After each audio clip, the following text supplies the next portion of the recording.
I often say a permaculture designed food forest. A lot of you know what that is, some of you probably don't.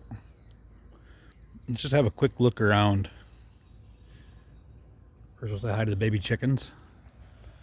They've been foraging all morning, having a rest up on the pallet there, roosting, eating bugs as they fly by. Hi Annie, hi Blue. We're sitting below an Asian pear here. This beautiful guild out in front of it. Just strawberries, elderberries, honeyberries.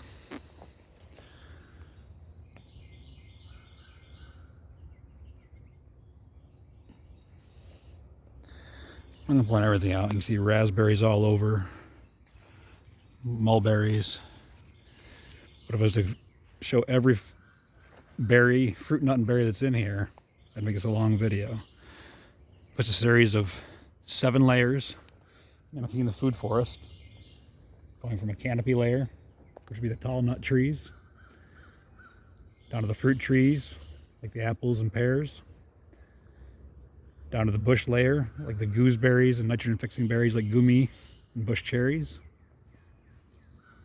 to the herbaceous layer, like a lot of medicinals and flowers, ground covers like mint and strawberries, violets you see in here, rooting crops like comfrey that we see over here with the purple flowers on it. It's mining up nutrients from down deep, storing its leaves. We chop and drop that for plants around it. But all these 7 layers of a food forest work in a symbiotic relationship. They're just mimicking the forest. So by doing that in our yards, we create a maximum amount of produce or food for the minimum amount of effort.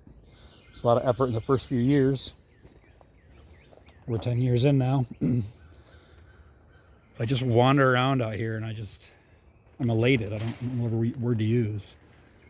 See things are kind of going to, I don't want to say going to shit. I'm not trying to be negative here, but we see the problems all around us. I hang out with my ducks and my chickens, picking food.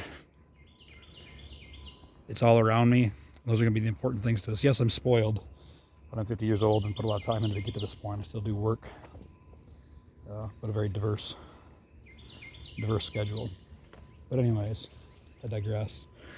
Blueberries, cornelian cherries, Nanking cherries, gooseberries, currants, pears, jujubes, everything's here. This is in the annual garden. This is zone 1 annual garden up here. So we plant in zones in permaculture. Zone 1 is something we're in twice a day. Zone 2 would be down at the bottom of the annual garden. That's what I call long-term annuals. Storage crops, corn, dry beans, winter squash, garlic, stuff like that. We don't have to pay a lot of attention to. Up here is every day, twice a day, as we're letting the chickens and ducks out. Kind of lost my point where I was going with this video. Just was walking around, just so happy to be in this. And some form of permaculture is available to anyone. Start where you are. You can have a red wiggler under your sink and an herb garden in front of your sink. Small things, seeing how we're catching and storing those energies, how we're producing our own foods. You can see there's nasturtiums here. They came back from last year, self-seeding. Stuff like that just shows up all over the place. We can help other people plant stuff like this, reaping the rewards. See strawberries all along here.